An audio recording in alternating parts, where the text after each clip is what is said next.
Բայց ելի հայ ժողովուրդ, Հիսուսի խաղաղությունը բոլորիս վրա, ամեն։ Սիրելի հայր, Հիսուսի անով գալիս եմ քո առաջ, խնդրում քո Սուրբ Հոգու զորավոր ներկայությունը, խնդրում քո այսօրվա թարմոցությունը, նորոծությունը, խնդրում քո ողջ զորությամբ իջիր մեր վրա, օծիր իմ շուրթերը, խոսիր, աղոթիր, փառաբանիր, ամեն ժամանակ, ամեն իրավիճակում։ Այսօրվա եթերը անցնում քո ձեռքերի մեջ, որ քո հոգով շարժվես, ու ամեն բան, ինչ որ քեզանից է, թող քո հոգու զորությամբ արձակված լինի մեր կյանքերի վրա։ Քո կամքը բարին, հաճելին ու կատարյալն է։ Թող քո կատարյալ կամքը հասանելի լինի ամեն մեկիս, ամեն մեկս ճանաչենք ճշմարտությունը, ու քո խոսքը ոչ միայն լսող լինենք, այլև կատարող լինենք։ Հաստատիր մեզ քո ճշմարտության մեջ Հիսուս Քրիստոսի անունով։ Ամեն։ Ամեն, սիրելի հայ ժողովուրդ, ուզում նորից խոսեմ այն մասին, թե ինչ է կատարվում եկեղեցու շուրջ, այն հալածանքը, որ հիմա կրում է առաքելական եկեղեցին, իհարկե շատերը տարբեր մոտեցում ունեն այս ամեն ինչին, որոշ մարդիկ կարծում են, որ առաքելական եկեղեցին հալածվում է, այսինքն չի հալածվում, այլ ոնց որ իր մեղքերի պատիժն է կրում, իր մոտեցումների հետևանքն է, որոշ մարդիկ կարծում են, որ առաքելական եկեղեցին մեռած կառույց է, իրանից որևէ բան չի ներկայացնում, որևէ ազդեցություն չունի, ու առաքելական եկեղեցին արդեն իսկ կորցրել է իր կոչումը, իր փոխարեն այլ եկեղեցիներ կան, որ ավելի կենդանի են, ավետարանչական եկեղեցին, բողոքական եկեղեցին, տարբեր մարդիկ տարբեր մոտեցումներ ունեն, ու քանի որ առաքելական եկեղեցուն համարում են մեռած կառույց, բնական է այն ամեն ինչի շուրջ բոլորը որ կատարվում է, համարում են, որ հենց այս ճանապարհով է, որ Աստված բերում է փոփոխությունը, որովհետև եթե առաքելական եկեղեցին իր դերի ու նշանակության մեջ չի, բնական է պետք է ասպարեզից հեռանա, իր փոխարեն պետք է բարձրանա ավետարանչական եկեղեցին կամ բողոքական եկեղեցին, նայած ոնց է տեսնում, ու կոչումը առաքելականի վրայից տեղափոխվել է այդ մյուս եկեղեցու վրա։ Իրականում ես նման ձևով չեմ դիտում, թեկուզ հենց այն բանի պատճառով, եթե առաքելականի կոչումը եկել է ավետարանչականի վրա կամ բողոքականի վրա, ապա ուր են այդ եկեղեցիների դիրքորոշումը Հայաստանի կոչումի հետ կապված,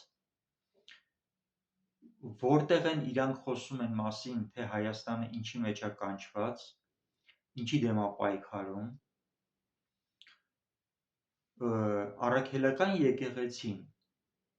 ըստ ձեր տարբերակի, եթե նույնիսկ մեռած կառույց է, ինչպես է, որ իր մեռած վիճակով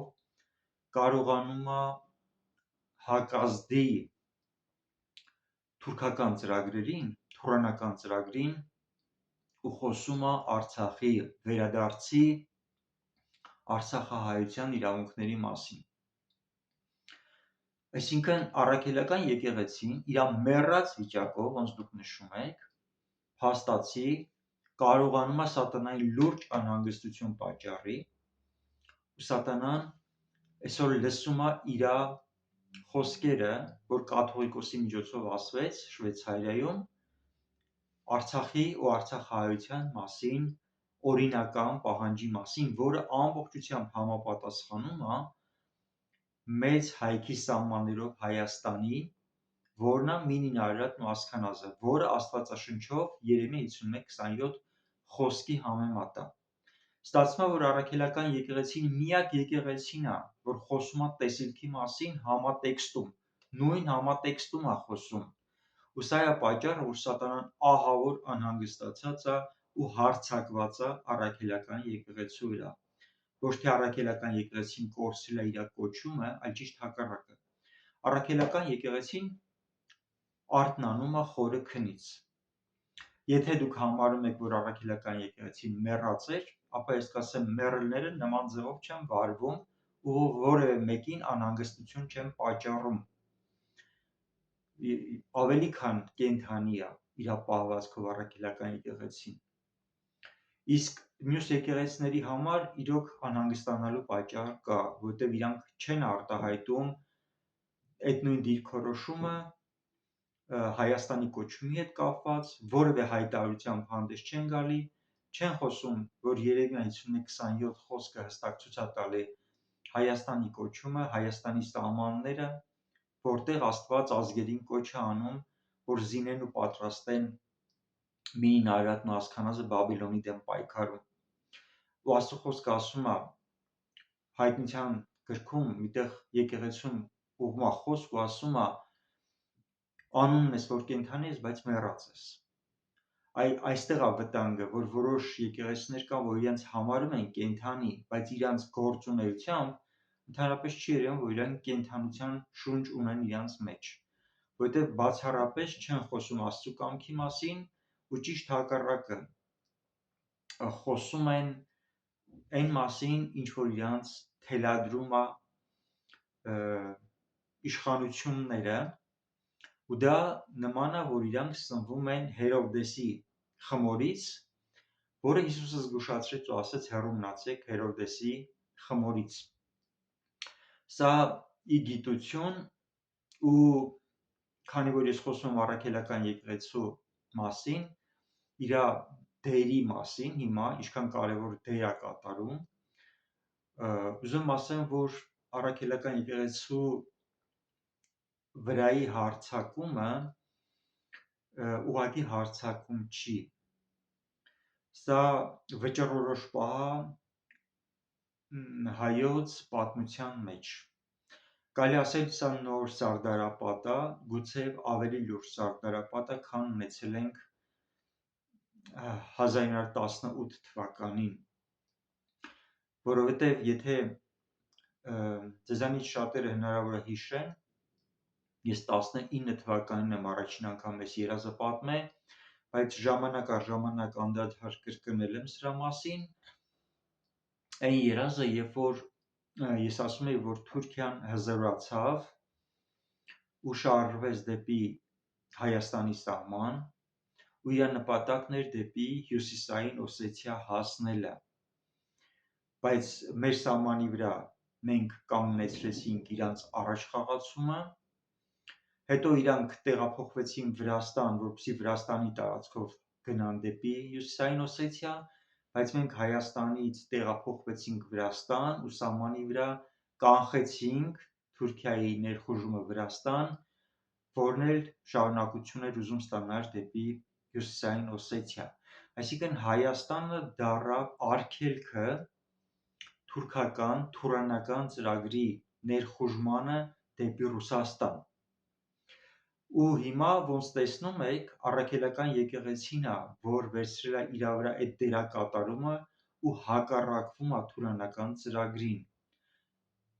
Եկեղեցի, որը իրոք կատարում է Աստծո կամքը, եկեղեցի, որը գործում է Երեմիա 51:27 տեսիլքի համաձայն, որը կանչված է Բաբիլոնի դեմ պայքարի, ինչը որ անում է առաքելական եկեղեցին, ու հենց այդ թուրանական ծրագրին է հակազդում առաքելական եկեղեցին, ինչի վրա էլ որ սատանայի կողմից եկել է հարձակումը։ Գիտեք, հարձակումը նաև ուղղված է Վրաստանի վրա, Թուրանի կողմից, հարձակումը նաև ուղղված է Ռուսաստանի վրա, Թուրանի կողմից։ Սատանայի ծրագրերը ուղղված են նվաճելու և Հայաստանը և Վրաստանը, որպեսզի կարողանան նվաճեն Ռուսաստանը։ Իսկ Ռուսաստանը ինչ կարգավիճակում է ընդհանրապես, ու Ռուսաստանը ուզում է արդյոք, որ միանա թուրանական ծրագրին։ Գիտեք, արտաքնապես Ռուսաստանը քրիստոնեական երկիր է և բնական է պետք է, որ թուրանական ծրագրին հակազդի ու չուզենա,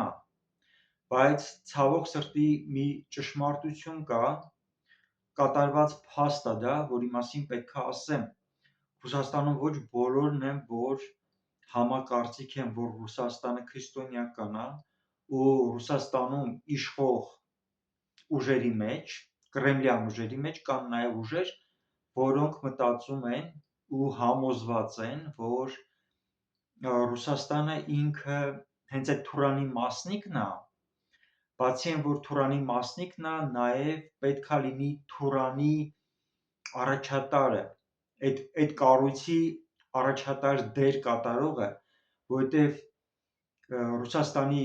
բավականին բարձր պաշտոնյաներից մեկը, երբ որ Թուրքիայի կողմից ստանում էր մեծ Թուրանի քարտեզը որպես նվեր, որտեղ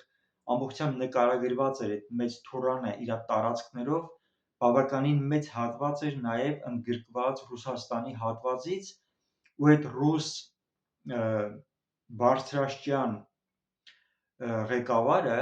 ինքը ընդունելով այդ քարտեզը, համաձայնություն տալով այդ քարտեզին, խոսում էր այն մասին, որ այո, մենք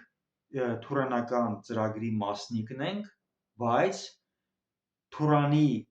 առաջատարը ոչ թե Անկարան է, այլ Մոսկվան է, քանի որ Ռուսաստանի տարածքում ապրում է մոտավորապես 40 միլիոն մուսուլման։ Այսինքն Ռուսաստանը ինքն էլ համաձայն է թուրանական ծրագրին, ու այն պատերազմը, որ տեղի ունեցավ 2020 թվականին, սա պատահական պատերազմ չէր, եւ սա Լավրովյան ծրագրի իրականացումն էր։ Սցենարը գրվել էր հենց Ռուսաստանում,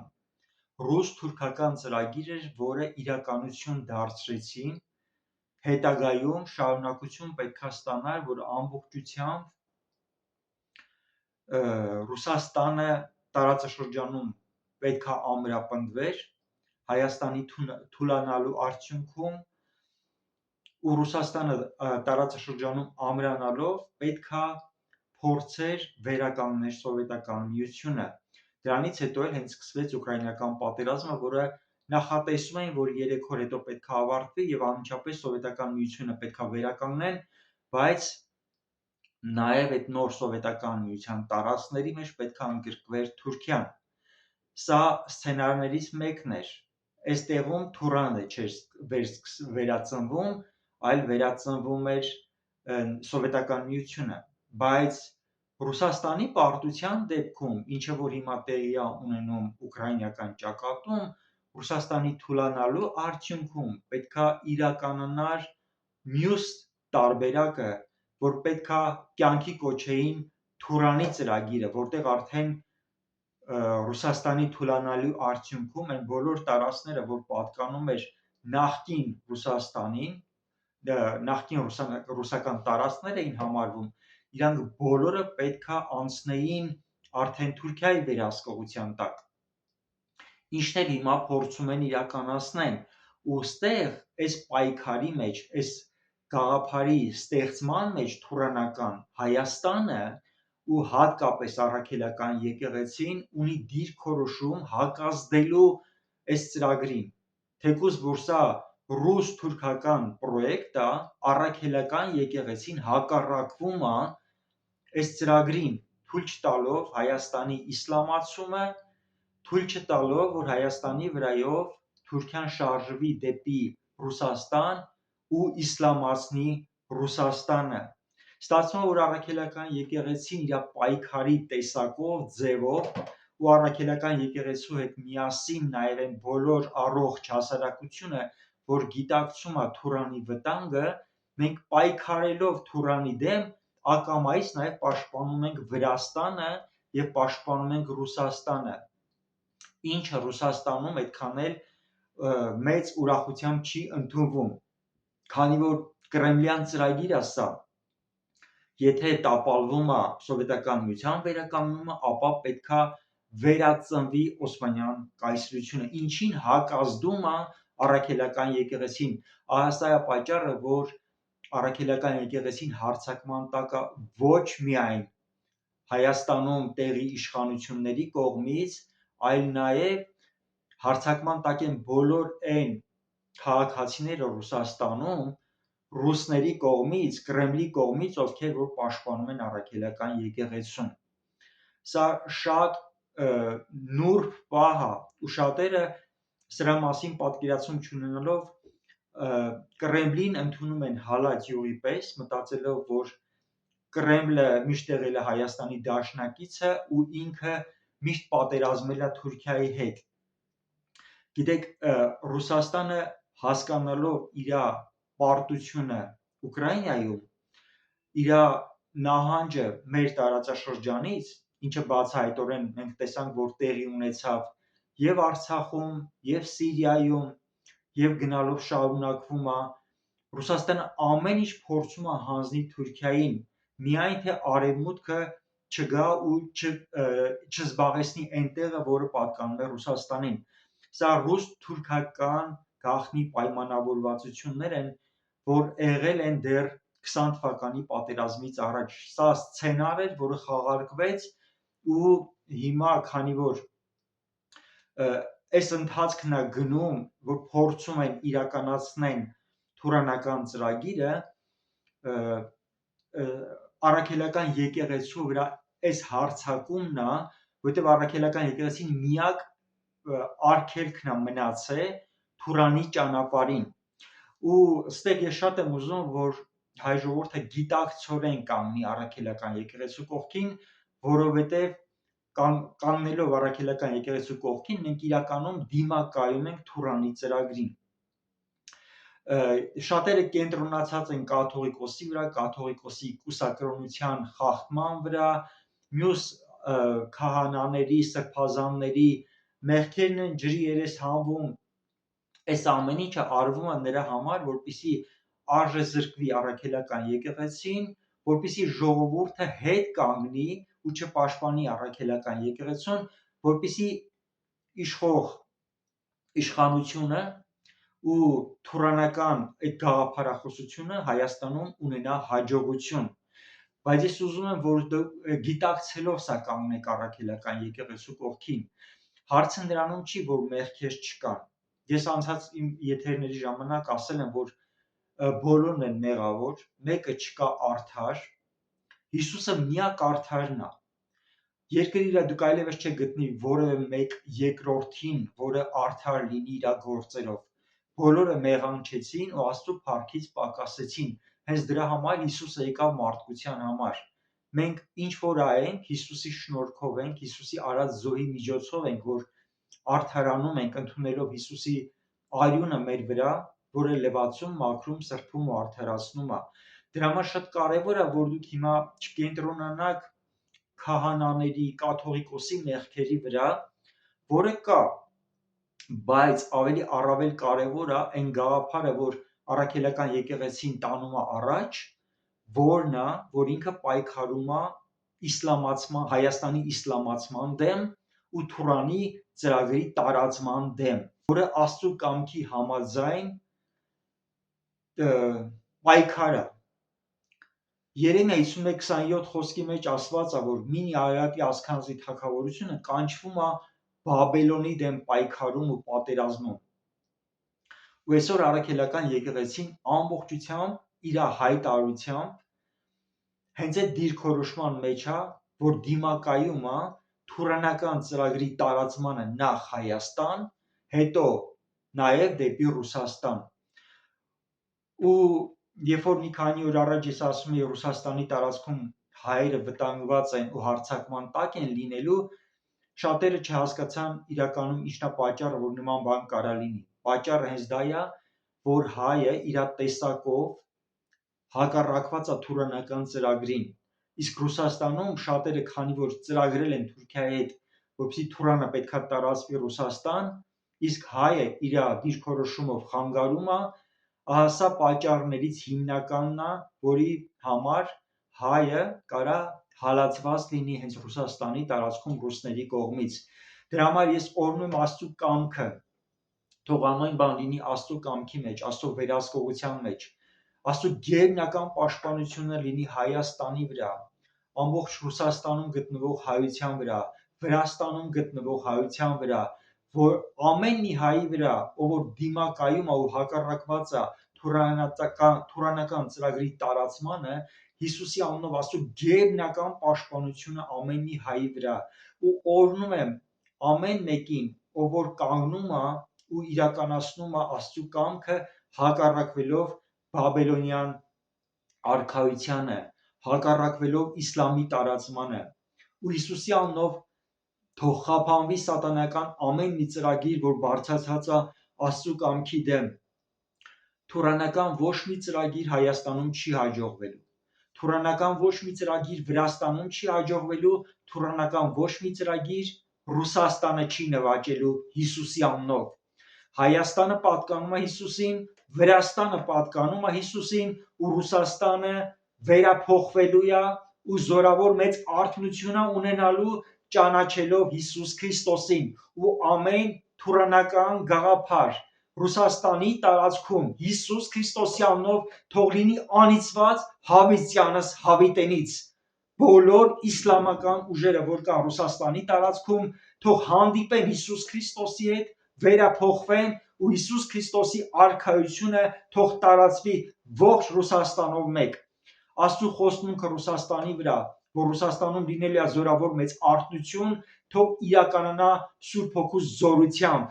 Հայր ես շնորհակալ եմ Հայաստանի համար, Հայաստանի առաքելական եկեղեցու համար ու ամեն մի հայ համար, ով որ դիմակայում է թուրանական ծրագրին ու կատարում է քո կամքը իրականացնելով Երեմիա 51:27-ը, օրհնված լինի ամեն մեկը, ով որ կանգնած է տեսիլքի համար, Հայաստանի կոչումի համար ու Հայաստանի պայքարի մեջ է Թուրանի դեմ, Բաբելոնի դեմ, ու մենք ունենալու ենք զորավոր մեծ փառավոր հաղթանակ Հիսուս Քրիստոսի օգնությամբ, Հիսուս Քրիստոսի ձեռքով, ու ամբողջ Հայաստանը, Վրաստանը, Ռուսաստանը Սուրբ Հոգու ներկայության մեջ փառավորելու է Հիսուս Քրիստոսին։ Ամեն։ Ամեն սիրելի հայ ժողովուրդ, մնացեք Տիրոջ կամքի մեջ ու թող Տերս իր զորությամբ աջակից լինի ձեզ, պաշտպանի ձեզ, առաջնորդի ձեզ, օրհնի ձեզ, ու դուք տեսնեք Աստծու փառքը, որ Աստծու կամքի մեջ հաստատված մնացել եք մինչև վերջ։ Տիրոջ օրհնությունը Աստծու կամքը կատարողների վրա, ու Տիրոջ արդար պատասխանը Աստծու կամքի դեմ դուրս եկողների վրա Հիսուսի զորավոր անունով։ Ամեն։